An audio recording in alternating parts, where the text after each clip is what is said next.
အဲ့ခါလေးပြောလူရဲ့ဝမ်းမလာရဲဆိုတာအဲ့ဒါတကယ်လို့ဟိုဘယ်လိုပြောလဲလာပါရဲ့မလာဘူးမဟုတ်ဒါပေမဲ့တကယ်ကိုတိုင်းကျတော့ကျမကြီးအဓိကကျမကြီးနဲ့တွက်ကြည့်လိုက်လို့ရှင်တော့ချကိုချတင်တယ်ဒီခေါက်ကတော့တကယ်ကိုချမှာပေါ့ကွ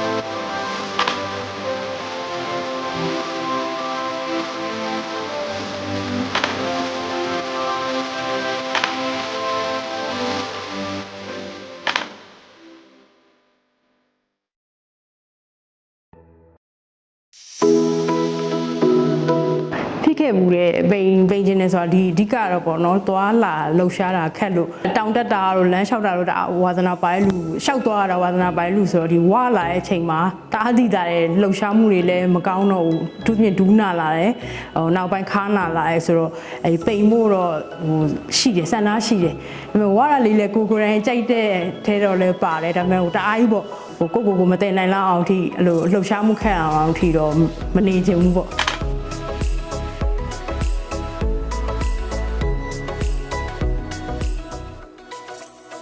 အဓိကတော့ဥမာဒီအမြင်အနေနဲ့ဆိုတော့ခန္ဓာကိုယ်ပြောင်းလဲသွားရပေါ့နော်စိတ်ပိုင်းဆိုင်ရာဆိုလို့ရှိရင်လည်းငါဒါအလုံးနိုင်ခဲ့တာပါလားဆိုတာမျိုးကိုလည်းဟိုယုံကြည်မှုပိုရှိလာတယ်နောက်ထပ်ချဖို့ရှိတဲ့ဟာကိုလည်းကိုဆက်လုပ်သွားဖို့ကြိုးစားသွားဖို့လည်းအစင်းသင်းဖြစ်နေပြီပေါ့လူတွေမဟုတ်စိတ်ပါပေါ့သွားတယ်ဟိုနေရထိုင်ရပေါ့ရဲကိုလှုပ်ချင်တာလှုပ်လာတဲ့အတွက်ပို့ပြီးတော့မှပျော်ရွှင်လာတယ်ကိုရီမန်းချက်ရှိတာရေးဝါသနာရေးဆက်လုပ်ဖို့တွေလည်းပို့ပြီးတော့အားသာလာတယ်ပေါ့အခုကကိုတအားဝတ်ထားဆိုတော့အတိုင်းအတာတစ်ခုတည်းတော့ရောက်ခဲ့ပြီဒါပေမဲ့နောက်ထပ်ပေါ့ဥမာတကယ်ကစားသမားနီးတယောက်နီးအနေနဲ့ကြစ်လက်တဲ့ထီတော့သွားမယ်လို့တော့စိတ်ကူးထားတယ်ပေါ့နော်အခုကိုယ်တိုင်လည်းဟိုအများကြီးလဲချခဲ့ပြီဆိုတော့ဆက်သွားနိုင်မယ်လို့လည်းယုံကြည်တယ်ဆက်လဲသွားမှာပါ